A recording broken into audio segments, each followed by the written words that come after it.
Welcome to the April Design Review Committee meeting. I'm going to call the roll to confirm that our DRC members are present. Amari Davis. Here. Robert Dudka. Here. Rebecca Meyer. Here. Andrew Wenchel. Here. DRC meetings are held in person and streamed simultaneously to allow commissioners, applicants, and the public to attend online. For members of the board and applicants joining us this evening, today's meeting is available online. If you lose internet connectivity, please reconnect with us by phone. Applicants, please keep your devices muted and your video turned off until your item is under review. When called upon to speak, please unmute yourself, and the chat function is available if you have any technical issues. The public may observe meetings, and participation in the discussion is limited to applicants and members of the HLRB during the meeting. Public comment is welcome at the HLRB meeting. Information about signing up as a speaker or submitting a public comment for that meeting is available on the HLRB website. Lastly, this is a public forum. Today's meeting is being recorded and will be posted to the county website. All information associated with today's meeting, whether written or spoken, is subject to the Freedom of Information Act requirements. So, to return to that first agenda item, so this is the fence at the George Crossman House, and we have consensus for it to go on the consent agenda? Yes, I think so. Perfect. All right. Okay, so we'll do that. Yep, so the next item is an application from Mr. Khan at 2910 Columbia Pike. You reviewed his window application the last 2 months, and he is going to go ahead and do the windows as approved in that meeting, and he is now returned for signage. He is planning to put in this blade sign and facade signage.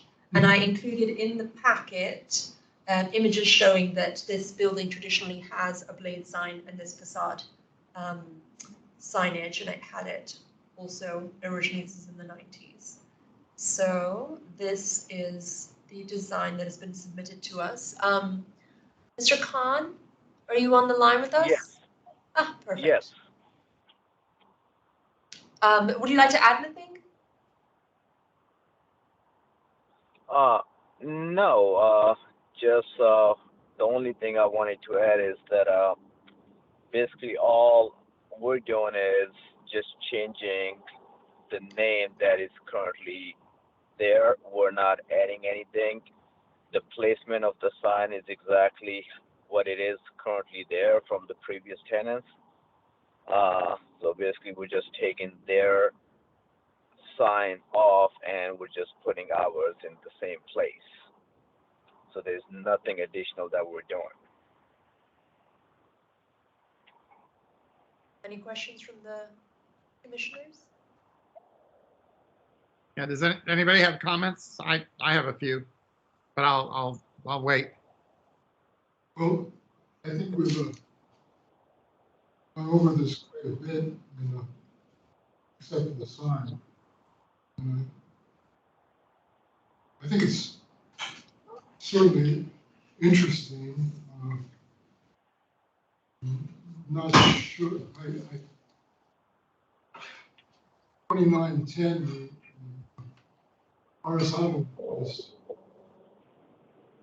quite readable despite the claims of the numbers, but I'm not sure it reads as well on the vertical.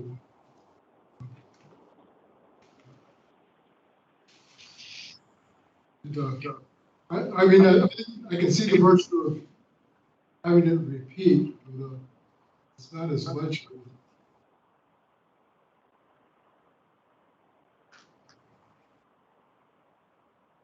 Do we know, so I know historically there's always been a linear sign. How was that anchored? I'm just wondering if, because the current sign that's there now is much longer, and when we put the shorter one on, what will it look like behind it? Oh, I see what you mean. You're asking, since there's currently this black anchored sign, which is much longer, how much will need to be infilled, and if what does the brick look like? So Has the sign already come down, Mr. Khan? Apologize. Can you repeat that again? Has the black sign that used to say P. Brennan's Irish Pub already come down? No, ma'am, we haven't touched anything yet. Okay, so you don't know what it's going to look like behind when you take it down. You don't know how much anchoring or if there's going to be holes in the bricks or anything like that. So what we currently have there, the black sign that you're talking about, where it says P. Brandon Irish Pub.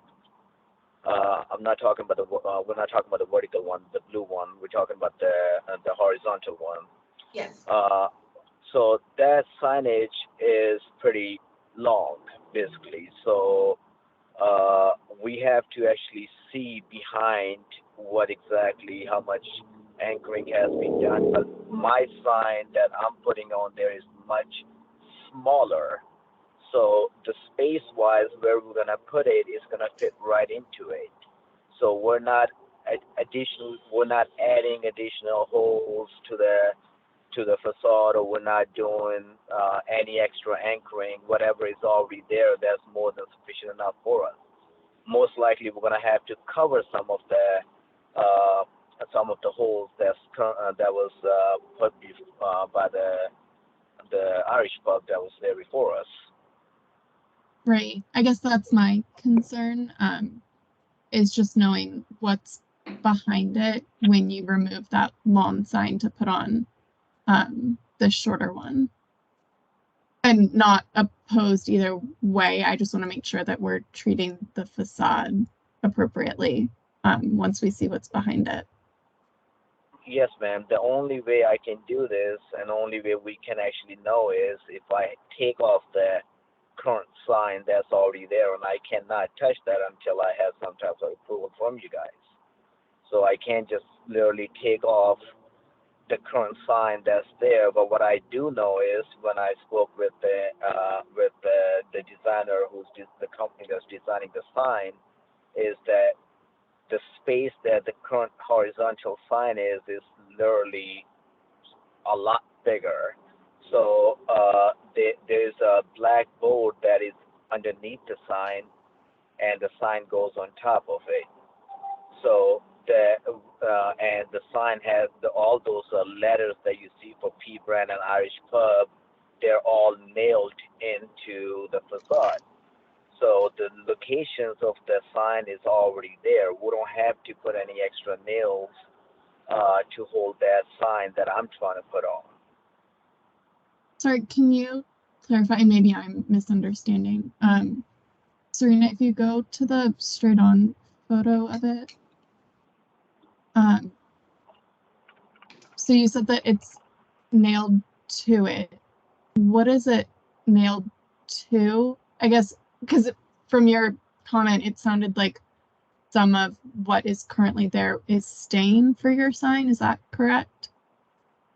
Okay, so the current sign that's already there, there's a lighting board on the bottom, and then they have letters on top of it, which is the neon letters. Those letters, they are held by a frame which is in the back of it where the light goes. So that frame in the back of the letters, you gotta have a support to hold that sign. So they are anchored or nailed into the facade.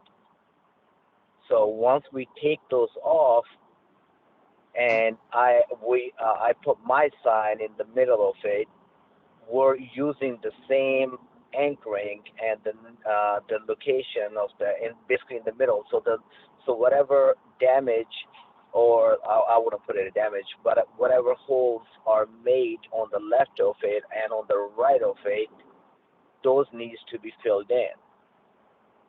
And that wasn't done by, obviously, I would go ahead and fix it, but it wasn't that sign, the previous restaurant, it was approved by basically you guys. I'm like, so whatever is there, I can't do anything about it besides fixing it. Right. This is Robert. If I recall, our standards for this kind of stuff requires that when fastening is done into historic brick surfaces, that it be done into the mortar between the bricks. So it should be pretty easy to fix, assuming that they did it to the you know, the requirements of the previous Yes, sir. COA. Yes, sir. Lauren, That is correct, sir. Yes, that's what I was told. The same way, the same thing. They're not something so huge. If there is some extra nails holes there, they're easily fixable. Basically, nobody would even see it once it's fixed.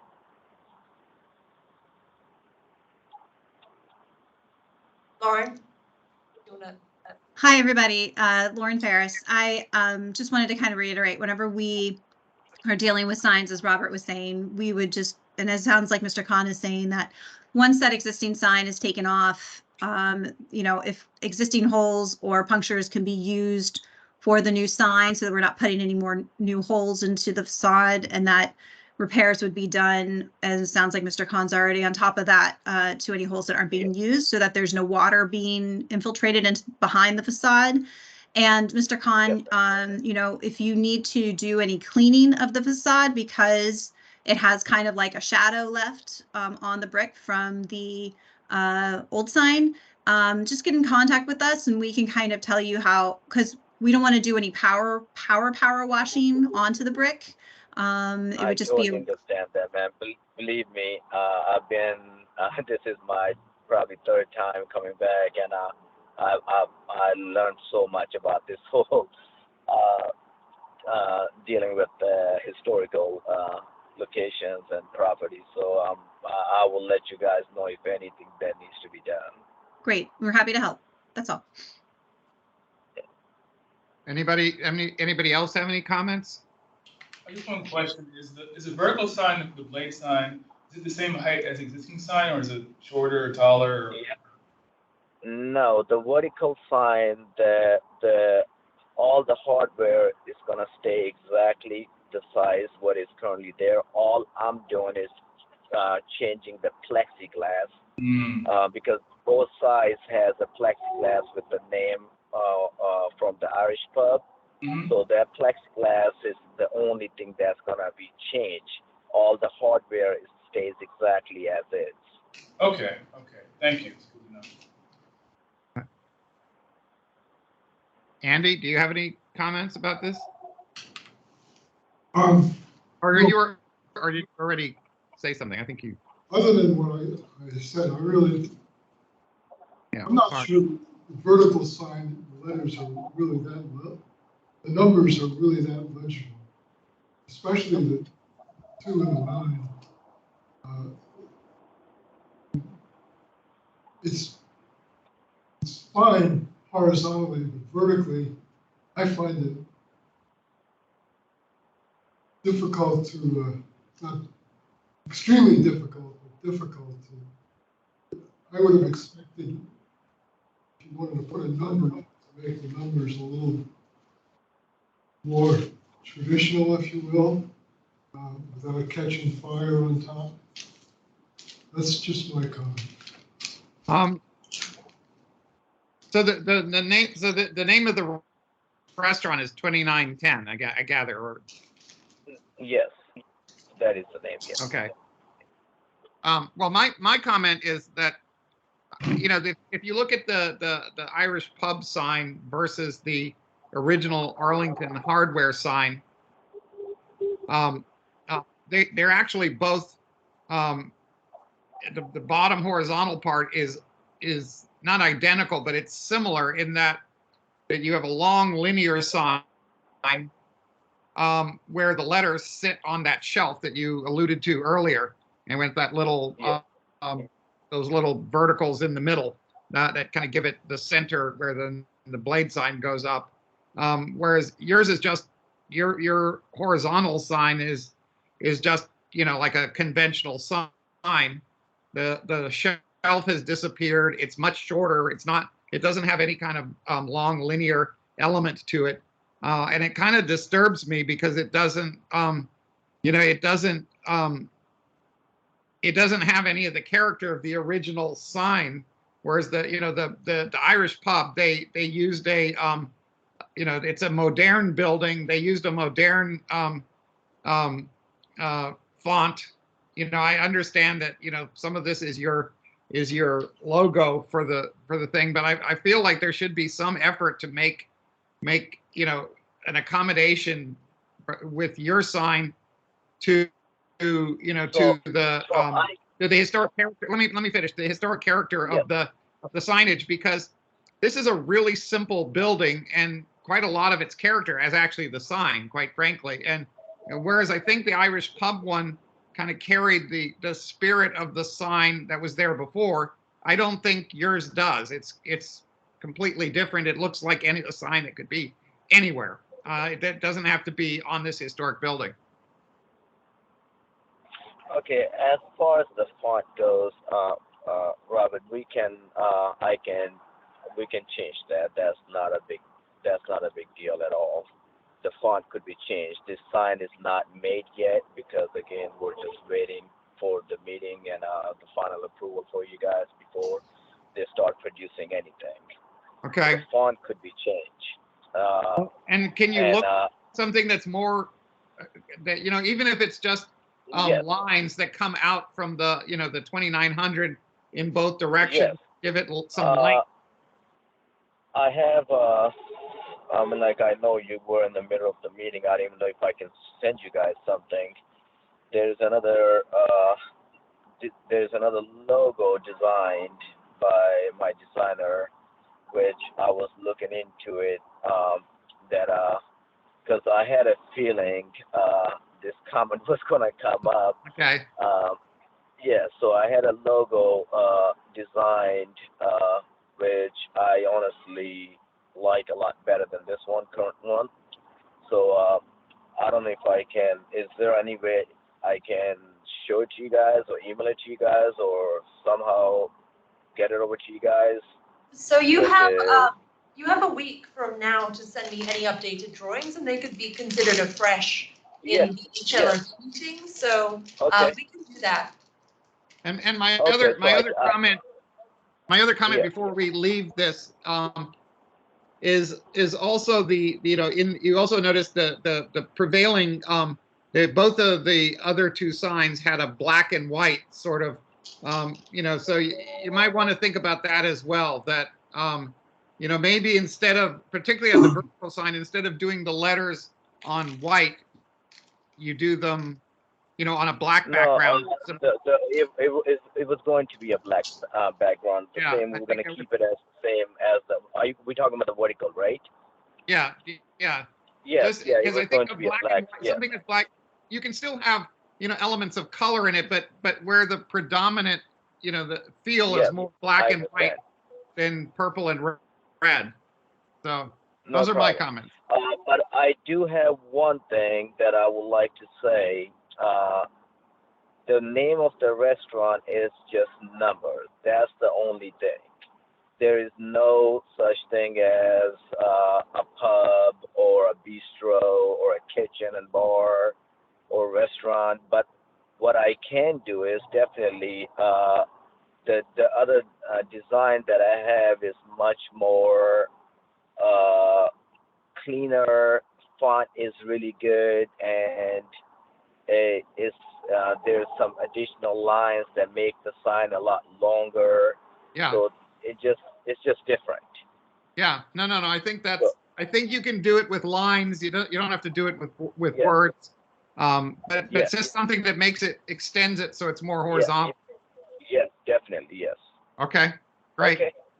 Robert, can I ask for a clarifying question? On what the direction that you're giving. I just want to make sure, are you all trying to see if Mr. Khan can keep on the horizontal line, to keep those kind of Art Deco line design like that the old sign is sitting on? I just want to make sure that you don't, because right now I'm not hearing that that's something you want to see. I like the idea of the shelf with the numbers on top of it.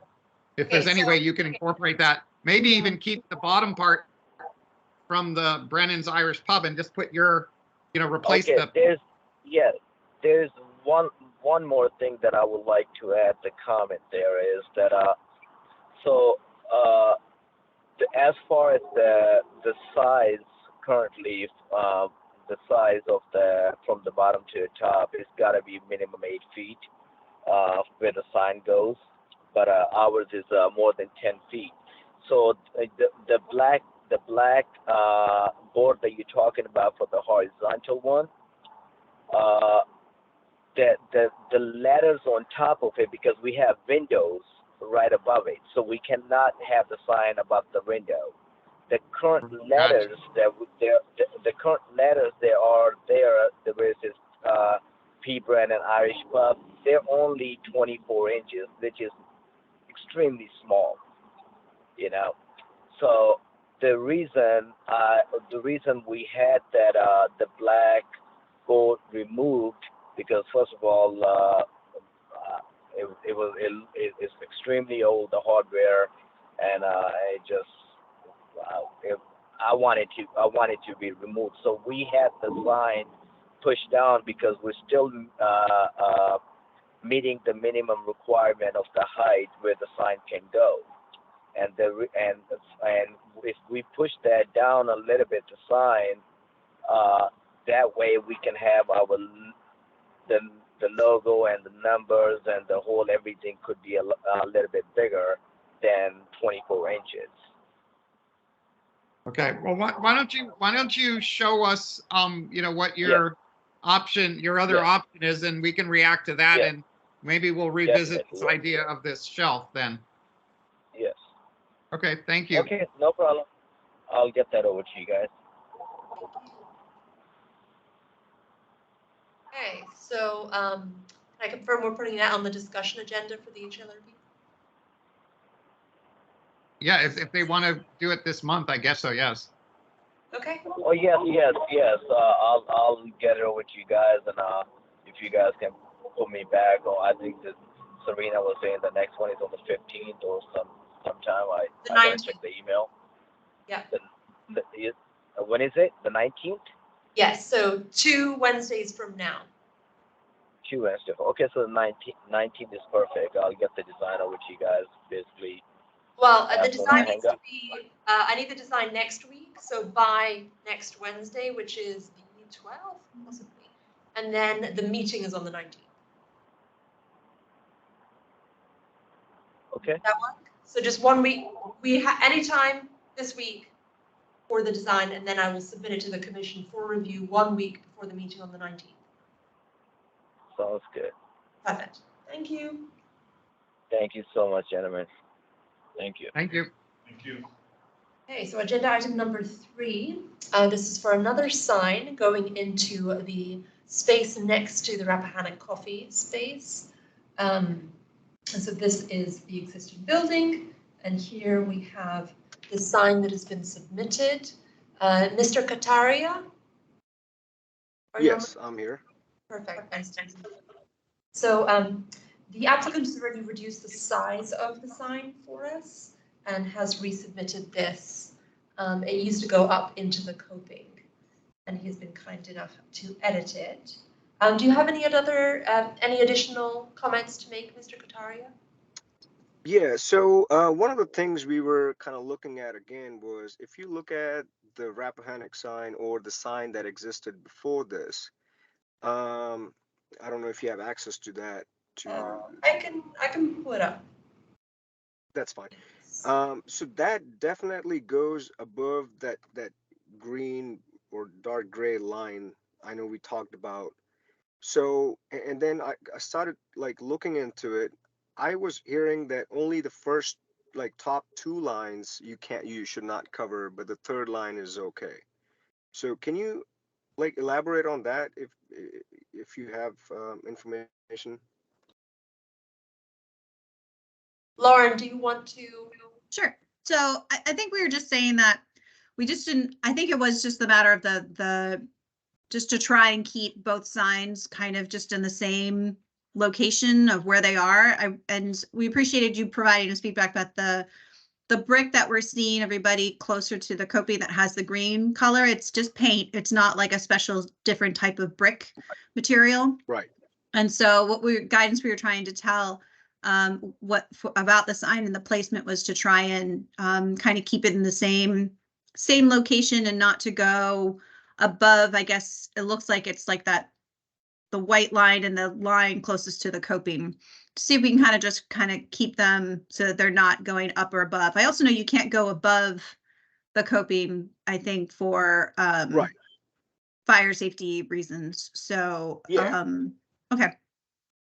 So like looking at this picture that you guys are showing us right now, right? So Mhm. there are like 3 green lines, right? Mhm. And then there are white lines. So this is like touching the second line and not touching the third one. And so is it okay to have our sign touching the second line? Because right now, from what we were told, that we cannot touch the green line at all. And this sign, like right now, honestly, is too small. According to, like, if you look at both buildings, this will look too small compared to our neighbors. From my thought is that you can make it a bit bigger so that it does start to overlap with the Okay. lines above. But I think Okay. it would be good to hear what the other DRC members state. And also, Sure. just so you know, sir, I appreciate it that you were able to lower the sign at least and deal with that funky conduit connection that you have there. I know that that's challenging, which is why you were going with the replacement being a little bit higher, but it looks like you've made that work. So, but I think the DRC should give their input on how the sign's looking. Well, Lauren, before we get into that, let me ask a question, because this does affect the placement of the sign. Is the horizontal element, the fascia that is at the top of the glass, projects from the face of the building, right? A little That's bit. correct. Mm-hmm. Do you know how far it projects? No, I don't. Because, I think one of the reasons that the Rappahannock coffee roasting is a little bit higher is because, if you're looking up to it, some of that canopy or the fascia element might obscure a little bit of the sign. I think that's why they're trying to push it up a little bit higher, but I don't know. I don't think it projects that much, but if you put it right on top, you'll be obscuring part of the sign, from street level. So I'm sympathetic to the idea of raising it. But Right. I'll hold my comments until everybody is done. But my comments are going to be very similar to the last one in terms of the style of the sign. I'm finding that it clashes to me with the style of the building. But let's hear everybody else's comments. Oh yeah. Oh, okay. Well, that. Right. See. That's yeah. Yeah, So, the previous sign, the previous sign doesn't have that same Rappahannock coffee design. So, right. Yep. Well, but the colors are more, in keeping with the building, at least right now. But we don't dictate color. Right. Well, but see this is a difficult thing when you're talking about signs, because signs, that signs are mostly font and, and a little bit of graphics and color. So, right. it's, I hope we would push it in a direction that makes it more sympathetic to the building. But let's hear what everybody else has to say. Now, just to add one more thing, I know that the picture shows like it's bright red. It's not gonna be like super bright. Like again, like if you have access to Google, like if you Google thicker clouds like other stores, you'll see it's like a darker maroonish red instead of like a bright red. So it's not gonna, yeah.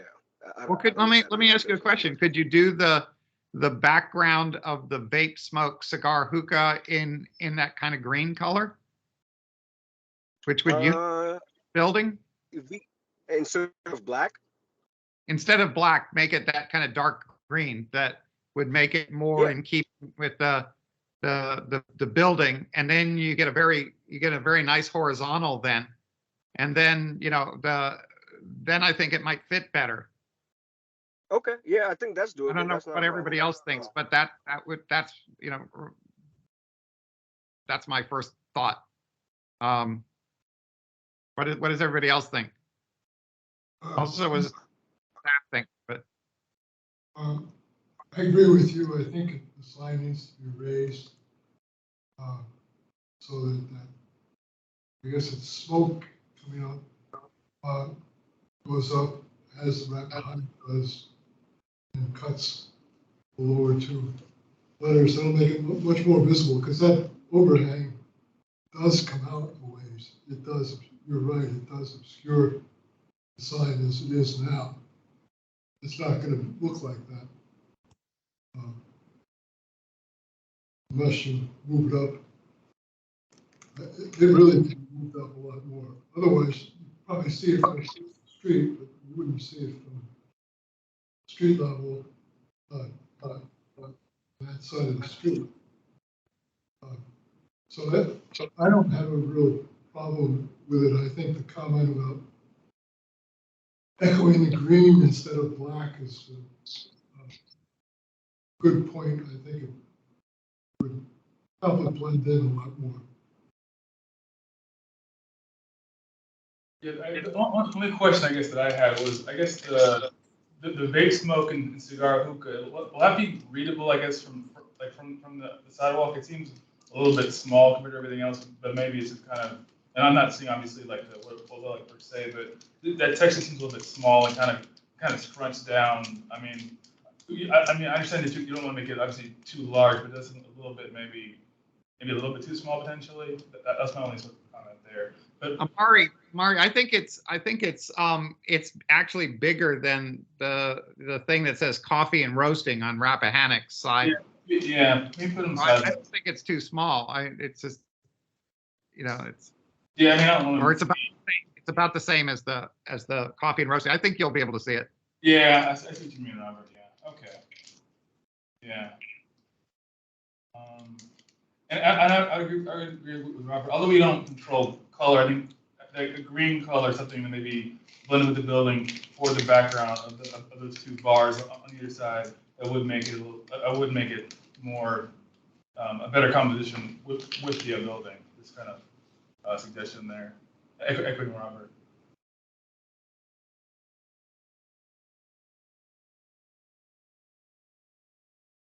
Anyone else? Rebecca, do you have any comments?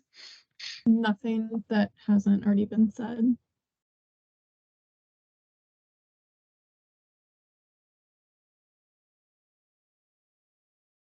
So do we feel that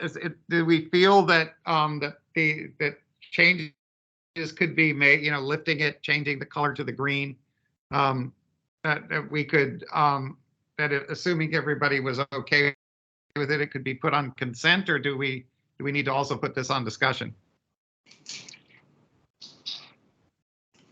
So before, sorry, can I ask you one more question? Yeah.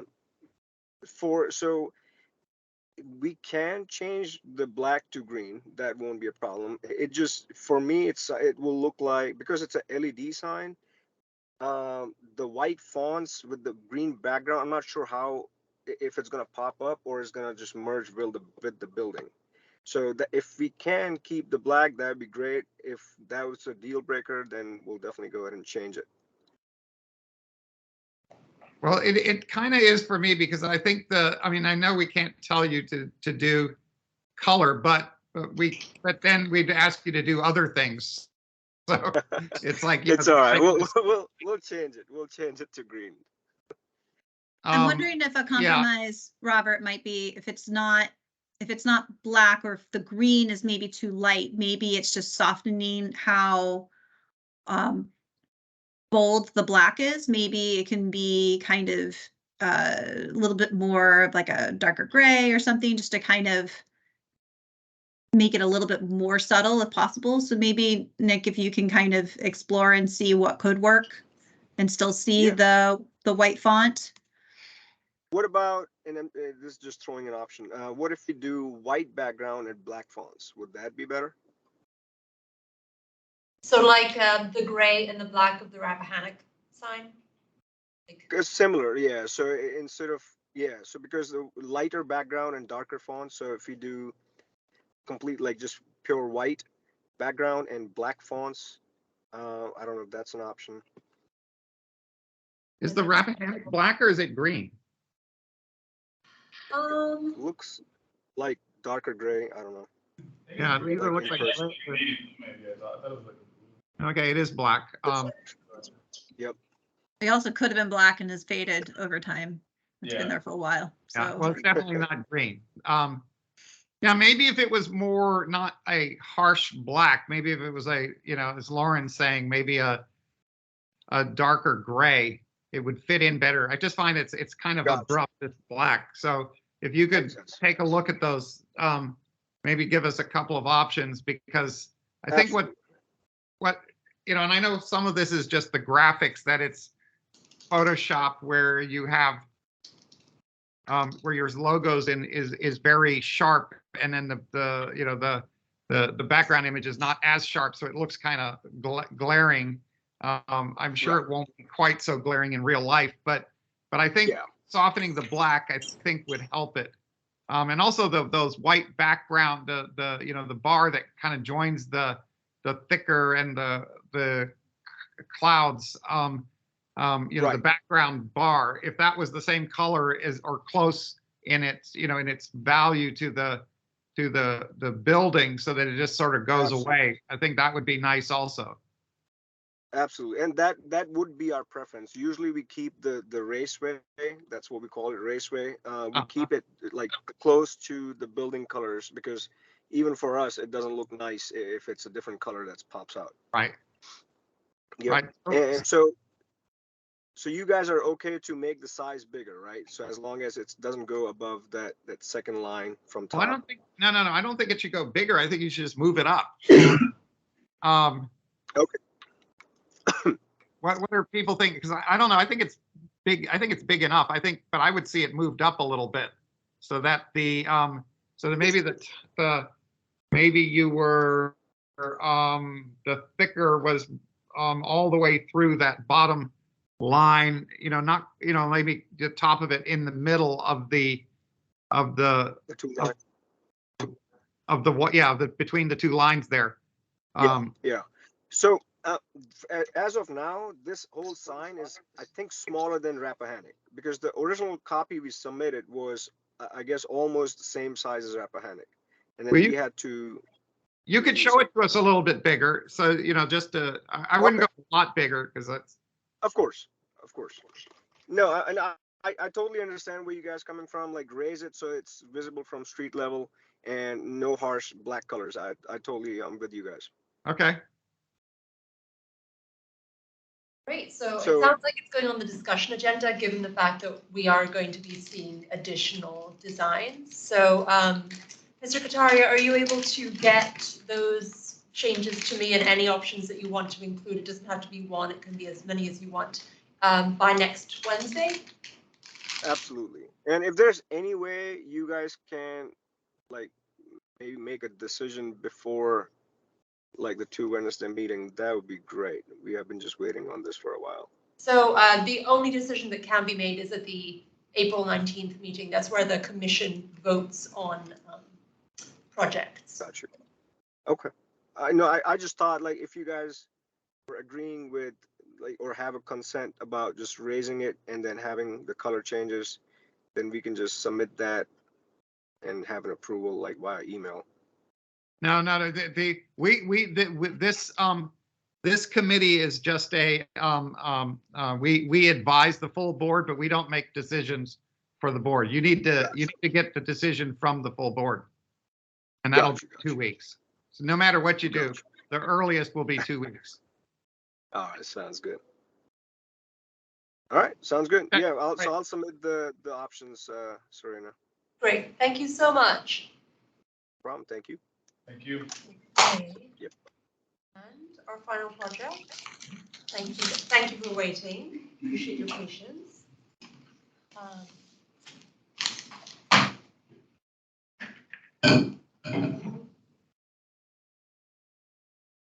Would you like to present? Would you like to have my computer? No, I think I can just direct you to sheets, if that's okay. Yep.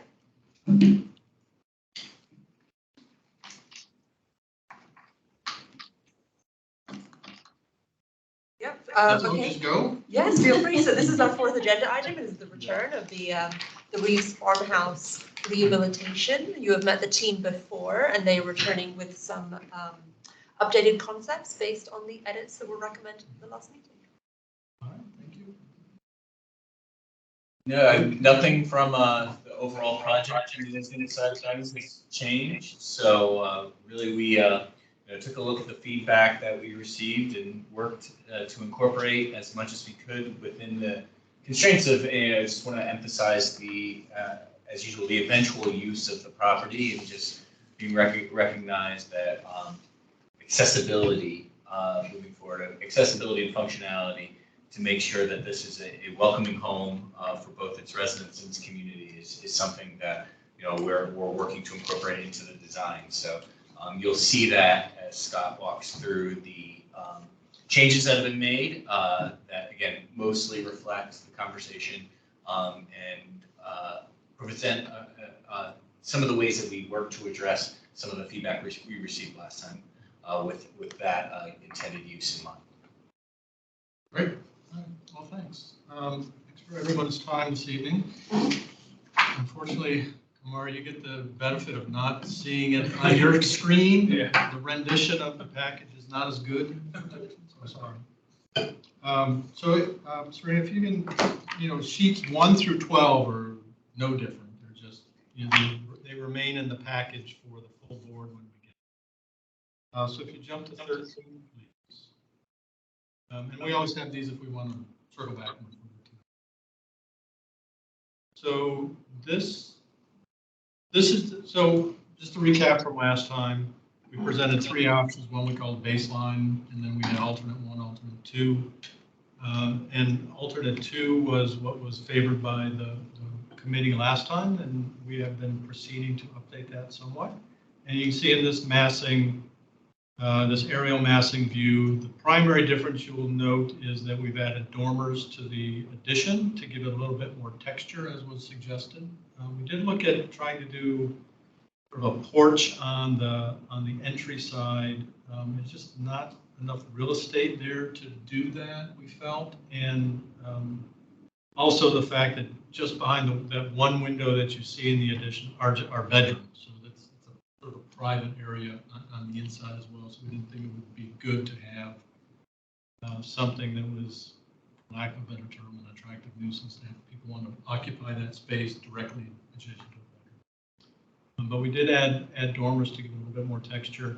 That attic space, as we developed a little bit more detail in the interior layout of that second floor in the addition, we think for the benefit of the operations that's going to be a wonderful storage attic, and we think we can get access from the second floor into that.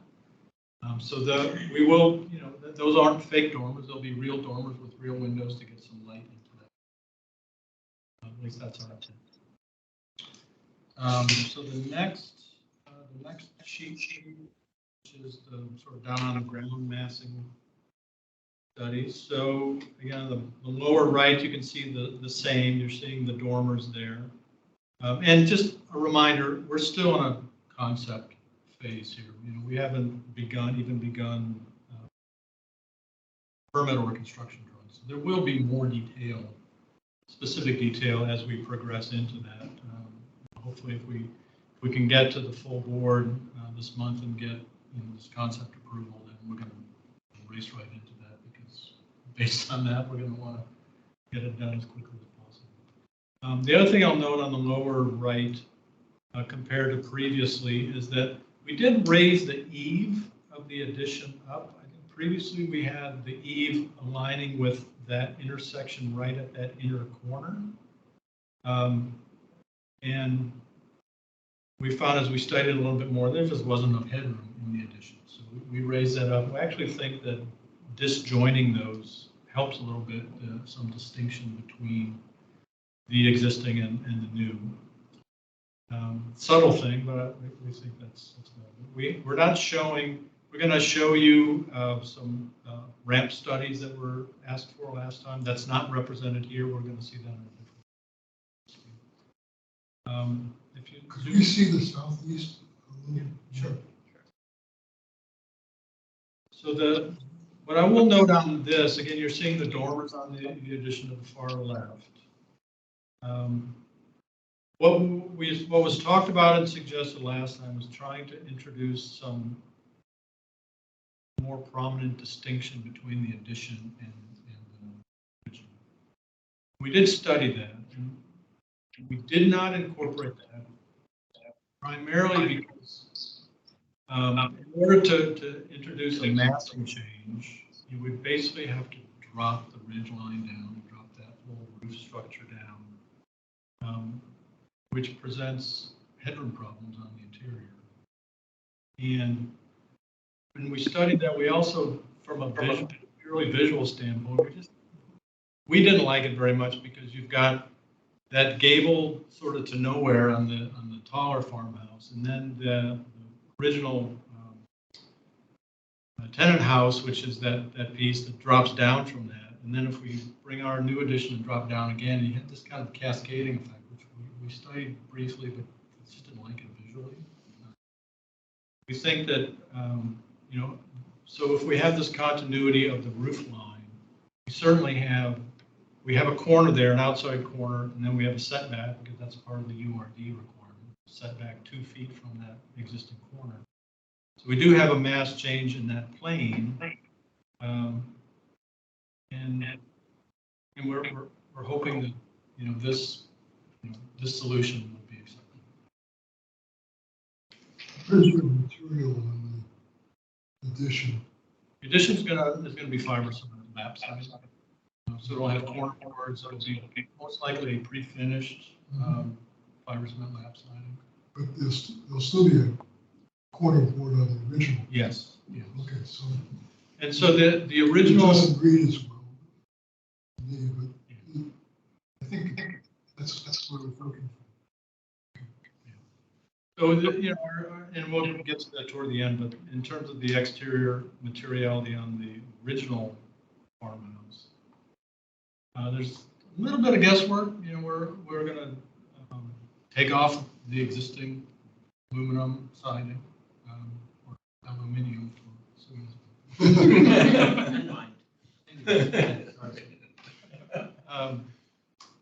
We're not exactly sure what we're going to find, but the directive will be, and it's kind of noted in the last few pages, is, you know, inspect to the extent there's damaged material, replace it in kind with something, you know, with a wood siding that matches it. If it's, you know, much more deterioration is much more widespread, then we may have to reevaluate. But we just won't know for sure until we do some selected.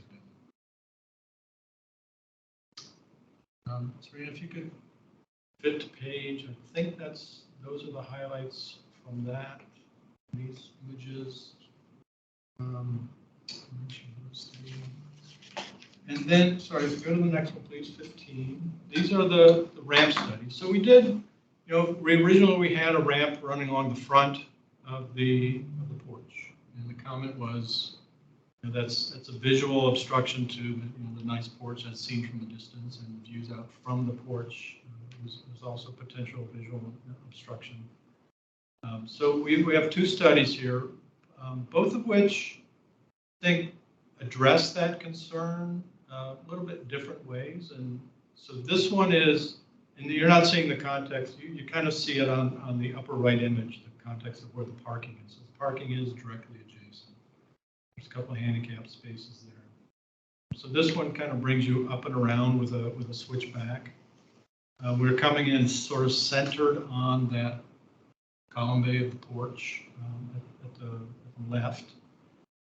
The primary distinction with this compared to the other one is that it keeps that couple risers up on the left from grade clear.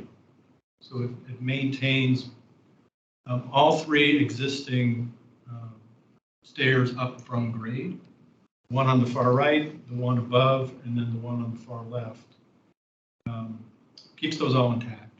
And so it comes into the porch at a spot that doesn't disrupt that existing circulation path out to grade.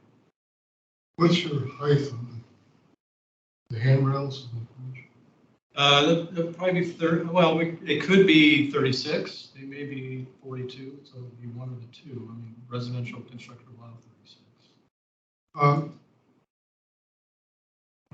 I'm wondering if you can't drop it more. Drop it to the height at least, of the window sills.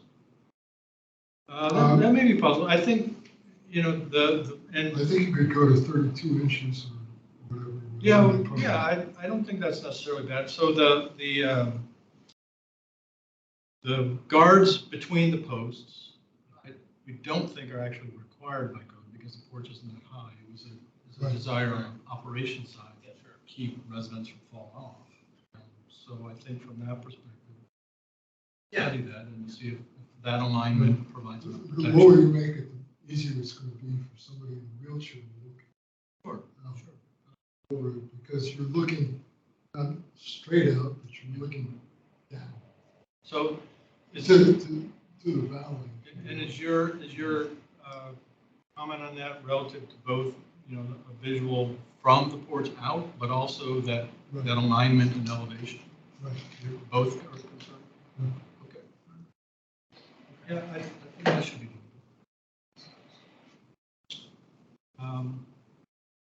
Can you fit the page again? Oh, yes, sorry. It's okay. Yeah, you can sort of, sorry, it's a little thumbnail on the bottom, right? But you're seeing that access in relation to the parking. There was always planned to be sort of a sidewalk along that edge of the parking that, you know, kind of comes down and allows for access to the porch, whether it was, you know, ramp in the front or some other configuration.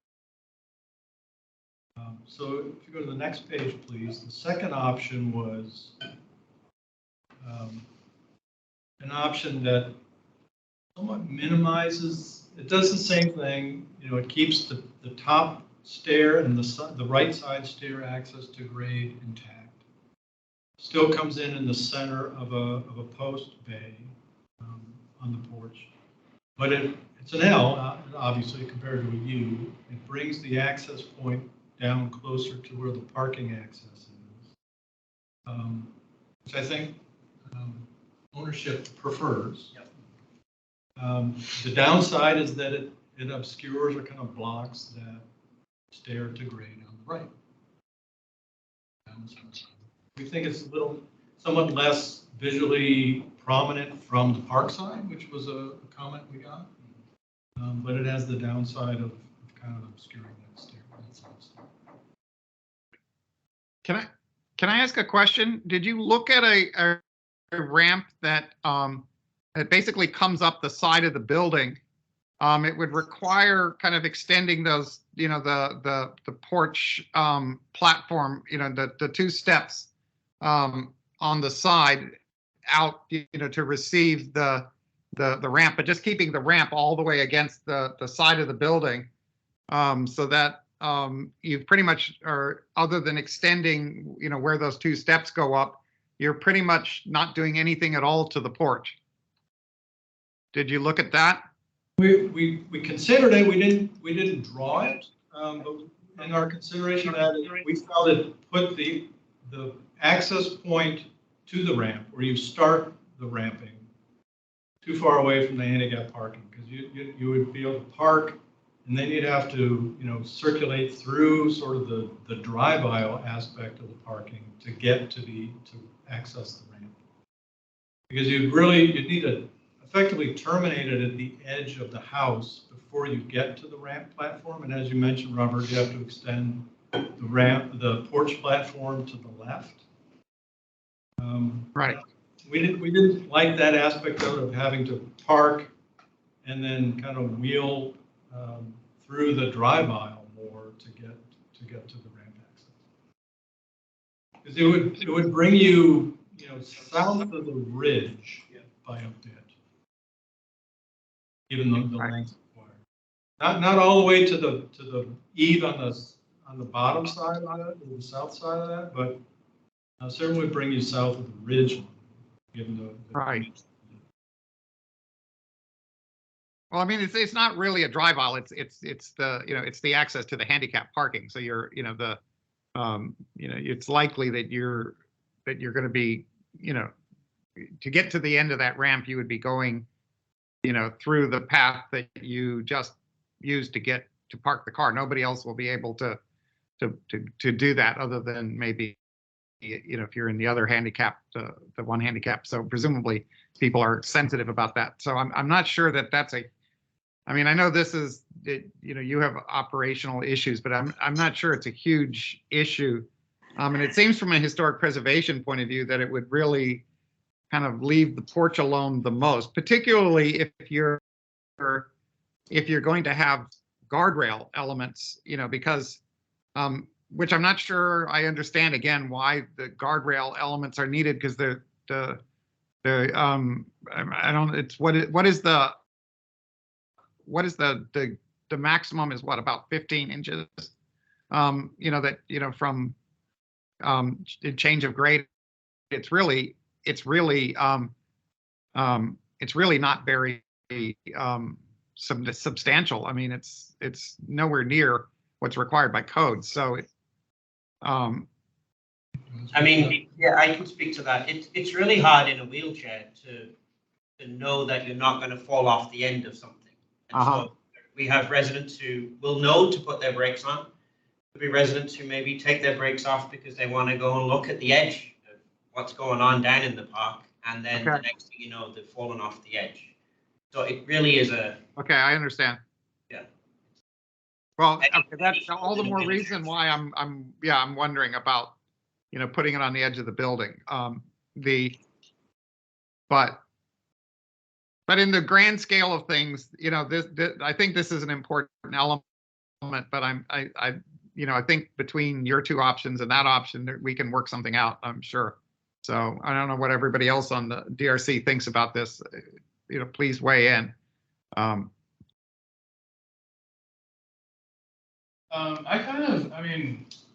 realize it's not as functional from an operational standpoint, but I kind of like the U idea only because the U sort of gives you, it is more prominent from the park side, but also gives the person descending in a wheelchair sort of a nice sort of park view as you sort of like leave the property. It's kind of like a nice little overlook area in a way.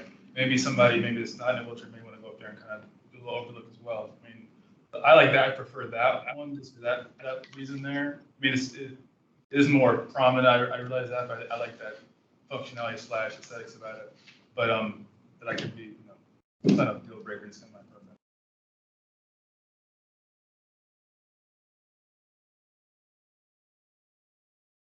Anybody else? Andy? Well, the other thing I have a problem with in the question, the dormer on the old addition out the side of the house. Can you put that dormer on the other side? Wait, Andy, let's just deal with the ramp right now. Let's just finish with the ramp. So, have we heard from Rebecca on this? Not yet. The ramp doesn't bother me. I understand why it's shown the way it is. But aesthetically, I'm okay with it. Is there any information about whether ramps, particularly for this height, are more or less convenient for wheelchair users if they are a straight shot or if they do have a turn? Because this is requiring 2 turns to get into this space, which is sometimes hard to maneuver, whereas a straight shot that Mr. Dudko was suggesting would take them directly up. But I don't know if it's so high that that grade would be frustrating in the shot. I have Luke's experience with that. So we've only got one ramp in our homes, and it's a long shot with an L on it, so it's hard for me. I'm thinking about more broadly. Yeah. We need to do some research and find out what Sorry, apologies if I'm speaking out of turn here, but I don't have as much experience working with the historic population, but I do have some relatives with mobility impairments, elderly relatives, including a relative that has both physical and intellectual disabilities. And there's the wheelchair consideration, but there's also other ranges of mobility impairments where you still use a ramp. Some people with canes, people with walkers, etc., who are not necessarily being pushed. So I would say that anything that we can do to keep the span, not require, if you think this is going to be people's homes, they're going to be coming in and out potentially multiple times a day. So if we're extending the ramp length, then you are adding, you know, for someone with mobility impairments, the non-trivial burden to extend their walk by, you know, an extra 10 yards, 15 yards every single time they come in and out of the house. I just know that from having some family members that have Right. some of those issues. Yeah. So I'm wondering if which is the greater burden, like taking many turns or getting those breaks at the same time, as you say, like if you have the platforms. Right. So I would maybe defer to you on that. You know, just because of the two options presented, it does seem to me to be relatively, you know, there's pros and cons from my layperson's perspective. I would say it was more along the comment of extending the ramp up the side of the house. Because to me, the concern is less about, I mean, there is a concern about going into the drive lane, but it is just extending the span that significantly would be all those, you know, extra steps that you'd be requiring every time a resident needs to come in and out of the house. Well, I think since they're going to the stairs, the span would be the same. It just wouldn't be in a U shape. It would be straight, right? Am I? Well, the total run would be the same, but either the L or the U is broken into two segments, an opportunity to rest. Right, and you would be going from you'd have the extra steps from wherever the parking space is up further, you know, you're doubling back. Yeah. It's more the doubling back than the space, the time to get to the entryway to the ramp, rather than the length of the ramp itself. Yeah. Okay. Well, let me, you know, I found Omari's comment intriguing. I've also had dealt with a relative who was in a wheelchair, and so I'm familiar with these issues as well. And what I found interesting, I agree that the longer the distance and the more turns and so forth. On the other hand, often if people need to rest and they need to take a break, it's, you know, it seems to me that the U-shaped one, as Amari was saying, gives you the opportunity to, you know, basically take a breather. You can rest at the rail there and look at the park. You don't have to, you know, so it actually makes it a reason why it's not a bad thing to do. And the other one, although it may be a little bit shorter, it really kind of bothers me the way it obscures the steps. And I would worry that somebody might, you know, coming down the steps, you know, might stumble or you know, it's hard to make, you know, if somebody wants to do the steps with a cane or something, it's going to make it difficult for them to maneuver, you know, between the ramp and the corner of the building. Whereas the other one leaves the steps open. If you want to use the steps, they're free and clear. And presumably there would be some sort of a handrail that would assist somebody who wanted to, you know, navigate the how many risers is that? 4 risers, 3 risers. Because I've also dealt with a relative who had an artificial leg, and she insisted on doing steps herself, you know, without a wheelchair. She would walk up the steps, and so I think for a lot of people, having that free and clear would be valuable. So you know, if we're not going to consider the one along the side of the building, I think I'm with Omari in that I prefer the U-shaped one, even though it's a little bit more cumbersome and it's bigger relative to the porch. I think it offers its own benefits, as Omari was saying. It almost, you know, recapitulates it gives you a place to stop and look at the park, which is an incredibly beautiful view, and that's something that, you know, everybody should be, you know, benefiting from. That's one of the beauties of this particular building, you know, that all these residents are going to have this incredible front yard. Can I ask, will it be made of wood or metal? It's probably wood. Probably wood. I mean, the floor of it is probably something more durable. Yeah. We're not talking about pressure treated planks here. It needs to be, you know, better floor, but the railings are like So it would be, I mean, it's not poured concrete. It could be, say it didn't suit their needs, it could be changed. It may, the floor may be poured concrete. I mean, we haven't gotten into that level of detail. We need something that's durable. Yep. And, you know, snow can be removed effectively and all that. And wide enough for motor significant size. But there's not going to be a cover, it is going to be uncovered. Correct. Yeah, and that's part of the, when we're talking about the span, imagine if it's raining. That's what I always think about when you're in a wheelchair. Well, I was thinking if it's along the building, you might be able to extend the eave in a way that it would be covered, Yeah. whereas this is going to be entirely uncovered because covering any part of it would be quite a visual block. Yeah. Sure. Yeah. Sorry, not to. Could I jump in? I guess what you're doing with the U-shaped ramp is making the ramp the furthest projecting, and Yes. the house is basically viewed from a much lower elevation. So the ramp becomes much more prominent than the front porch. I object to it. I think that the L-shaped one is the best solution because this is going to be viewed from below, and that ramp projects out further than the porch. And the porch was the most visible portion you see from below in the park area, up the hill. And that's just my comment. I think that's a good comment, Andy, which is why I think we're, I think it's, I wouldn't dismiss the ramp up the side of the building because even the L-shaped one does, present some, something of that aspect. But you're right. This is you're going to see this, particularly if it's going to have the guardrail, which I understand that point. So, well, why don't we, since this is the major part of I think you've heard our comments on this. Maybe you can, come back to us with something the next time. Why don't we move on to I'm not sure we're going to settle this right now, but let's, maybe we should then move on to the addition. Can we ask one more question? I Yeah. guess what I'm wondering,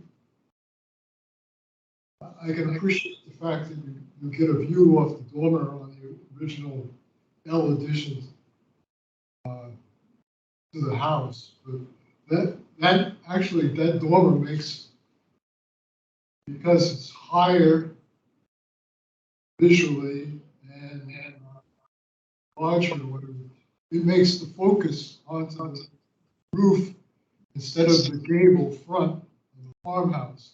I would rather see the dormer on the other side of the roof ridge where it doesn't compete with the original farmhouse gable. That's just my observation. The rest of the dormers on the new building, that's perfectly fine. That's way back the hill. You're not going to hardly see that. You're talking about the dormer on the front of the farmhouse.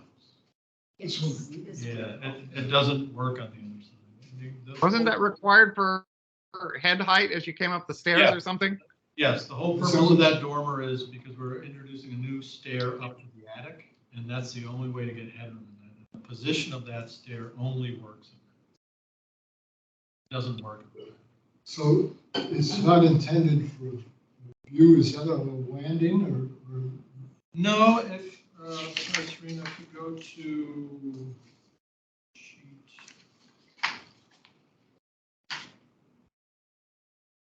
19 to 20.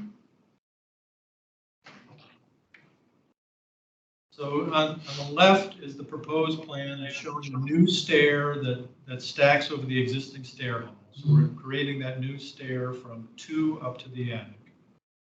And on the next sheet, you can see where that lands in the attic. And that dashed rectangle that's a little faint, but you can kind of see it. That's where the dormer is because that's where we need the headroom at the top of the stair. Okay.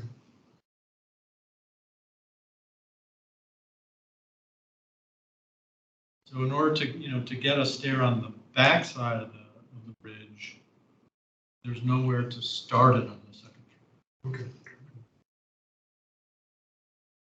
Right, and Andy, I think one of the reasons we went with the shed was because we felt it was less conspicuous than a gable, which which I think would be even more visually distracting to the, to your comment. I think that's why we were looking at doing it as a shed the last time we talked about this. Okay.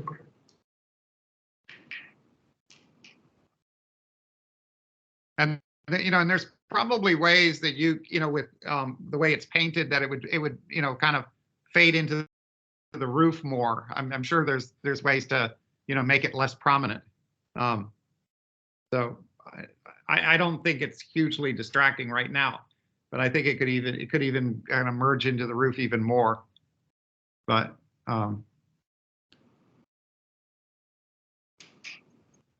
Robert, did you want to talk about the addition now?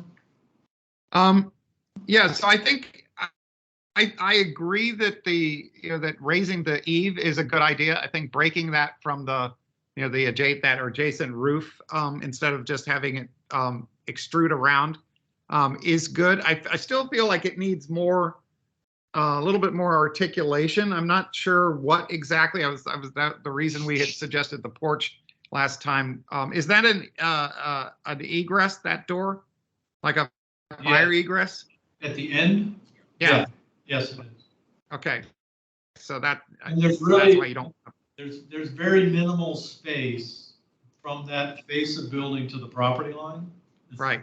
50 feet. So we can't really build an additional structure there. Oh, right. Right at the setback. Right. Okay. Yeah, I mean, I feel like it's maybe some of this is because it doesn't have, the perspectives don't have the detail that would give you, the clapboard texture and the corner boards and all that stuff.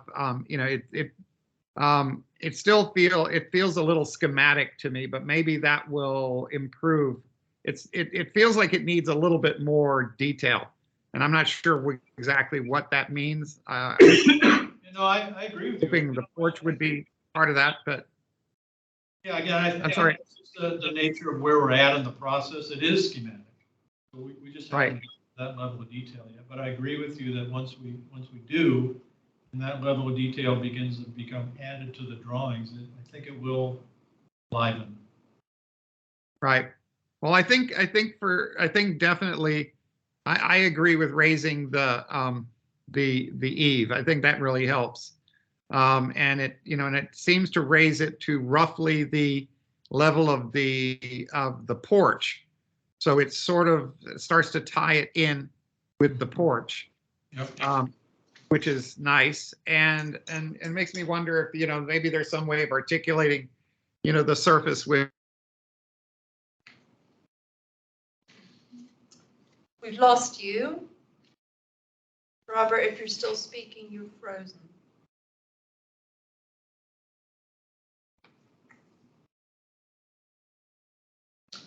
Well, does anyone else have any comments while his pixels are realigning themselves? On the laundry porch, I guess around the corner there, how is that fenestrated? Is that bloody glass or the open screening porch, or it was an open porch that currently has kind of storm window inserts. They're not real windows. Okay. So the intent will be to do real windows. Okay, that makes sense. Because it'll be a enclosed conditions. Oh, okay.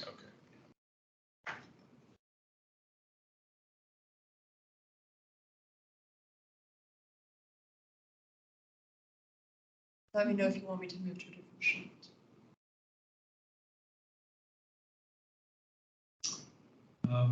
So these two sheets really just to kind of begin to give you an idea of what we're thinking in terms of materiality.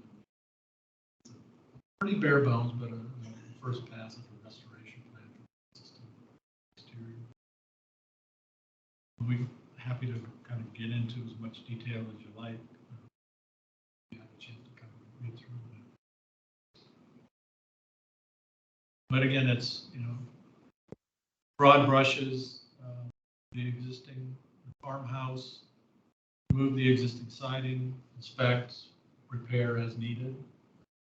It's very widespread deterioration. We have to come back and have a conversation. But our thought is that, and in part because in the existing, that open porch, encapsulating, there is some exposed, original wood siding.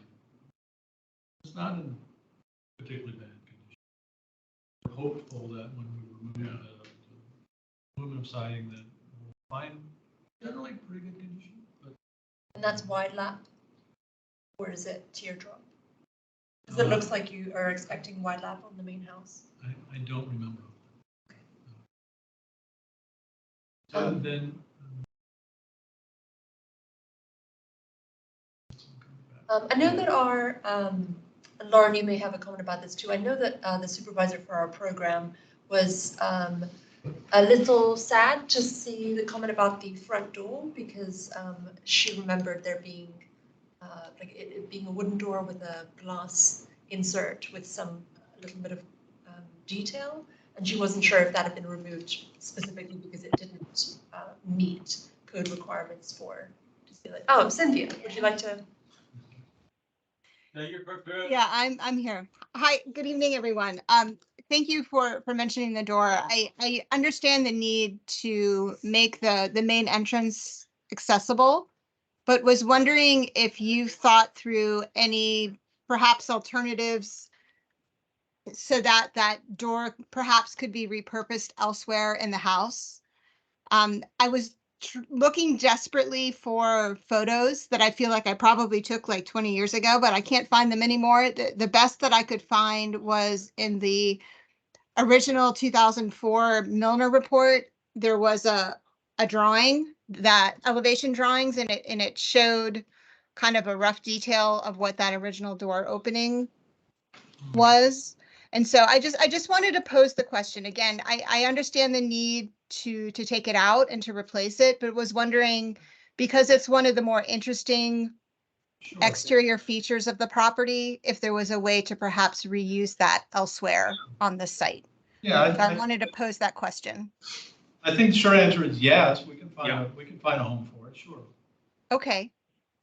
Thank you for being receptive to that. No, I think it's really important to convey how much we want the house to tell the story of what comes before, as much as we will tell the story of what goes next. Like, we want people to engage in the home and know its history.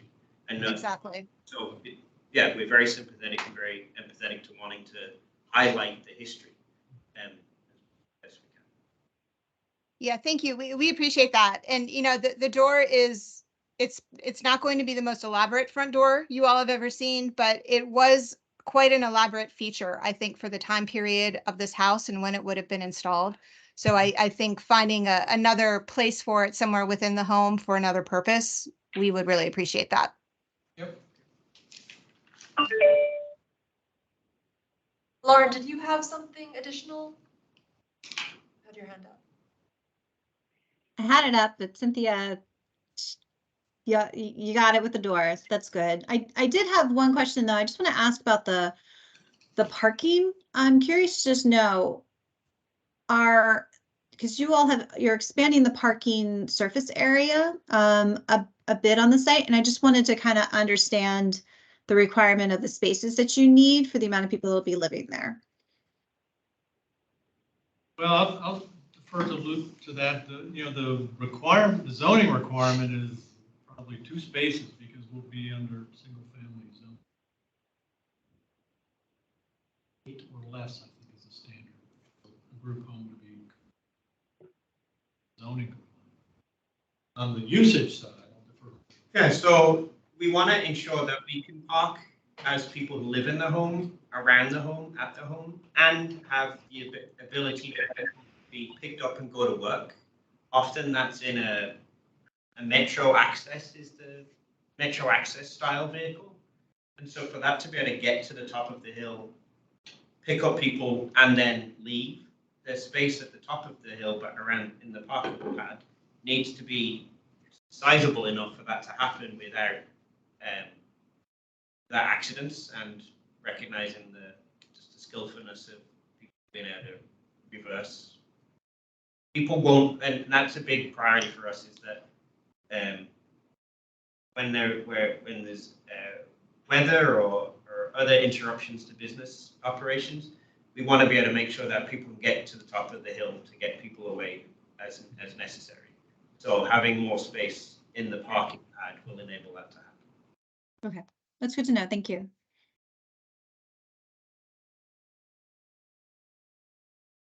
Cynthia? Thanks, Serena.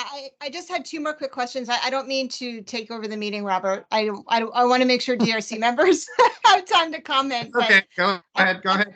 I feel like since we're in the staff reporting section anyway, just a quick question. I think this is more for Scott. I just wanted to clarify on a few of the pages in the plan set, it looked like on the addition on the wing, that the gable wing, it looked like one rendering had one dormer and another rendering had two dormers. So I just wanted to confirm which is your preference. Is it to have it with the two dormers? Yes, yes. Okay. And then my other question, just this is merely out of curiosity because the HLRB does not have purview over color, but I wanted to raise the question because I thought that might be a way to perhaps further differentiate the old and the new construction on the rear, and was wondering, have you thought as far as color scheme? Are you planning to keep the traditional white, or were you thinking of mixing it up a little bit with the different color palette? I think we're going to go with red, fiery red. You can do whatever color you want. Short answer is no. We just haven't gotten there yet. We know color is a can of worms, even if you don't have purview. So no, we haven't even gotten there. Okay, I was just curious since we're starting to talk more about details. Okay, that was all that I had, Robert. Thank you. Robert, do you want to go back to the comments that you were making? You might be frozen again. Okay.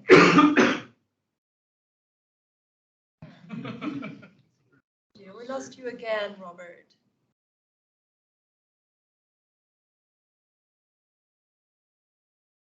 Well, are there any other particular elements you want to draw people's attention to? No, I think, covered. I guess the question I would have is up on the screen there again, the upper right. Based on what we've discussed, is members okay with not having a physical distinction between the addition and the existing? I think so. Yeah, I think you do that sort of break in the plane, sort of face to face. I think it makes sense. It would be sort of a mama bear, papa bear, and a baby bear situation. Yeah. So I shake that. The only thing I still wonder about that, though, I mean, I guess obviously there's no windows sort of in between those two windows on the left side, and sort of the existing there. It is, I mean, it's a little bit blank. I understand the reason why. I'm not sure. I mean, maybe it's too cute, but I have to do stuff do like a fake window there. But it is the blankness kind of bothers me, but it's not my favorite part of the house. I'll put it that way. But I understand it. Maybe program-wise, I think that's something to put there, but just kind of anything you guys can think of sort of as you're going. Sure, and I think we could add a second window toward the end. I mean, at the end of the day, when you've got not a huge, but a decent size, but not a huge bedroom with a lot of windows, it can be very hard to furnish. You end up with just furniture up against the window. Right.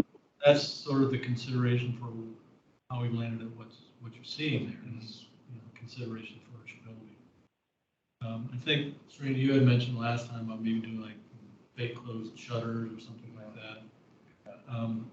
We thought about that, but there aren't any shutters on the house. So I thought about that later. Sense to us. Mysterious, but it could be like the Winchester house, just shutters to no one. But I thought we also have noticed, or we've not reviewed whether or not you will need any stormwater requirements. So there may be things there like rain barrels or things like you don't know what later you will add for programming reasons that would add visual interest to that part. Some sort of landscaping. Yeah. Serena, can you hear me? This is Robert. Yes, we can. Welcome back. I'm on the phone. My charger died, and so my computer just clunked out. And anyway, so I can hear you, and I have the drawings up on my iPad, which I can't sign in on. I can hear you. And I can see if you just say what drawing is up on the screen, I can follow along here, no problem. So you're page 14 right now, and I was also going to okay. ask, given that blank wall, I assume there's going to have to be at least one, if not two, elevators, lifts in the space. And so, will those be central, or is that going to be, obviously you can't have, I mean, you can have windows against them. No, yeah, that is why that stretches blank. That's where the elevator Okay. is. Yes. Well, like I said, we can, look at maybe adding a second window in bed. But I'm just curious what would distinguish the addition out the back, the roof a little bit more, is to just change the end of it instead of being a gable. Put a hip on it, or a clipped gable, whichever. That would kind of distinguish it.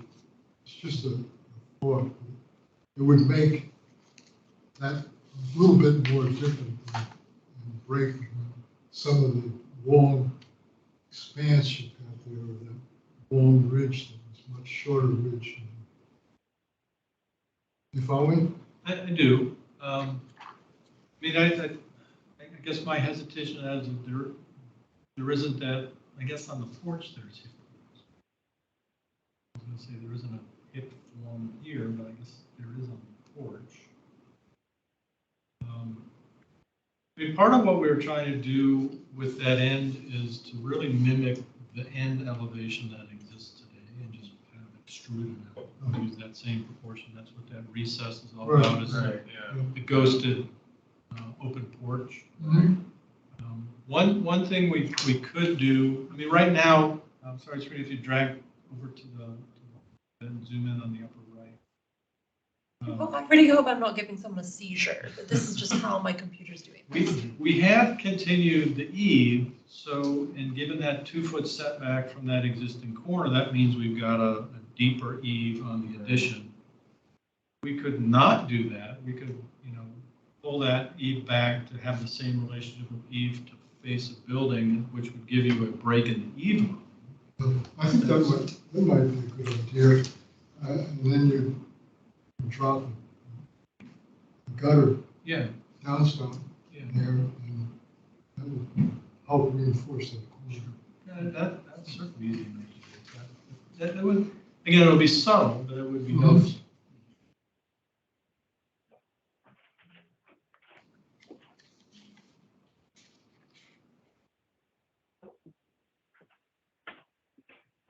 Hey, everybody, it's Lauren. I just wanted to ask if I'm sensing that maybe the DRC has kind of finished with some of their comments, unless anybody wants to point out anything else that they'd like to. No, I think we've covered it. Okay, then my next question then for the DRC is, right now, what we've been envisioning for this project is to see when it's ready to be presented to the full HALRB so that they can start getting familiar with the project and see how comfortable they are with the massing, the placement, the roof shape, more of the bigger items than down to the details that we will eventually get down to, such as materials, and that will also determine things like how the condition of the material is underneath the siding and whatnot. But I wanted to see how people feel about the HLRB being able to see this during the April meeting.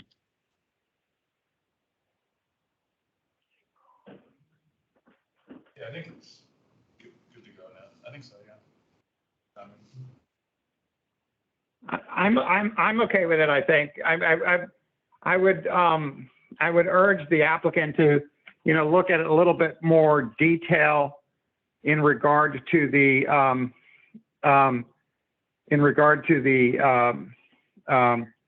the addition. Look at the change that was just proposed about, notching the eave on the back. Yep. I would, even if you don't, you don't like it, if you could come with the, with a proposal to do the ramp on the side of the building, I think you're going to get the same questions from the full board. Particularly, I think there is a board member who is very, very interested in this project, and he's very familiar with it. So I'm sure he will ask questions in regard to that. I think, having some proposal where it is along the edge of the building and completely leaves the porch alone, I think will be necessary, so that we're not talking about it in the abstract. We can actually see what the issues are with it. But yeah, I mean, does everybody else agree that we're ready to go to the full board I think with those changes?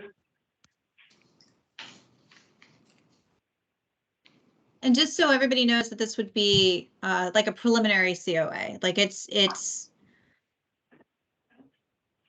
a progress check, right? Yeah, I mean, it's a progress check, but this is something that they, Mike, you can probably refresh my memory on what the LOI states, that we need to at least get a partial conditional COA that things are going in the right direction. And then once we get closer to the idea of conveyance from the county board to habitat, that you would need to have a finalized COA. Right, yeah, there are certain benchmarks specified Yeah. in the letter of intent, and having that conditional COA gives us sort of the go-ahead to add more detail, to answer some of the questions, do more of our due diligence that will sort of clear out some of these path dependencies, and that will help us get to a full certificate of appropriateness, which is necessary for us to get to the conveyance of the property, which would allow us to actually do work. Yeah, and just as everybody knows, as more details come, then the habitat can continue coming to the HLRB. It's just that this is kind of the first step we need to get through to get to the next. So, okay. Cynthia. Thank you. So this is very exciting. We're getting closer, everybody. So I wanted to make one suggestion to help perhaps keep the next conversation with the full board very focused on what DRC has been reviewing. I think it's staff's advice that when you're compiling the submission packet for the full HLRB later this month, to really focus on this option. What are we calling this? The second option? I forget what it was originally called last month, but the one that we've been discussing for the past 2 months. I think it would be really helpful to just have them hone in on the DRC's preference point. I think it would be okay to have the other drawings, the other iterations of how you all got to this point, kind of waiting in the wings, and we can have that pulled up ready in case people want to understand the evolution of how we got here. But I think this would really help focus the conversation if they just had this one design to put their attention to. So I leave that up to you, Scott and Mike and others on the team to kind of think through that advice. But I want to make sure that we don't go down a rabbit hole of many different iterations, because there's still lots of details for them to understand with this preferred proposal. Sure, yeah, that's easy enough. And Cynthia, do you suggest having a separate PDF that could be pulled up if needed, or just have an appendix and put it all to the back of the same? Good question. I think maybe just have it separately and then pull it up if needed. I think there's definitely enough to talk about with this preferred iteration, but depending on where the conversation goes, at least we would know we would have that other material handy. I just don't want to overwhelm them with too many drawings and too many scenarios and have them get confused as to what's really preferred? Because we will be presenting it to them 1 week in advance without any information from you. Correct. They're going to be seeing this cold, whereas we've all been working together for a couple months now. So, And will you, if there were two separate, the primary and a across other stuff we've talked about that's not the preferred proposal, would you send them both to them in advance or just? Since you're not proposing those, it would be up to you, but I wouldn't. And then I would say, if you wanted to learn more about it, all of the drawings that you've given us have already been posted on the DRC page, so they can check them at any time. In this way, they will not be confused by, wait, this was before this. Yeah. Now they're only seeing the submissions that you're making. No, that works for us. That's fine. okay. And then I guess it goes without saying, so Robert's, kind of summary of looking at notching the eave, perhaps proposing, showing a drawing that has the ramp on the side of the house. Yep. You can include that in your packet because those are all things that DRC has commented on and they've discussed with you all. But I just want to make sure that the baseline and option 1 and whatever the other option was really are separate and everyone will be focused on this packet. Understood. Okay, wonderful. Thank you. Wonderful. Okay, well, unless there are additional comments or questions, we have concluded our agenda. Thank you all for your time. I realize this went very late, but I appreciate all of the incredibly constructive comments. Thank you. Appreciate it. All right, goodbye, everyone. I'm going to sign out. Yes. All right. Good night. Good night, In everybody. a few weeks. Right now we have until this time next Wednesday to get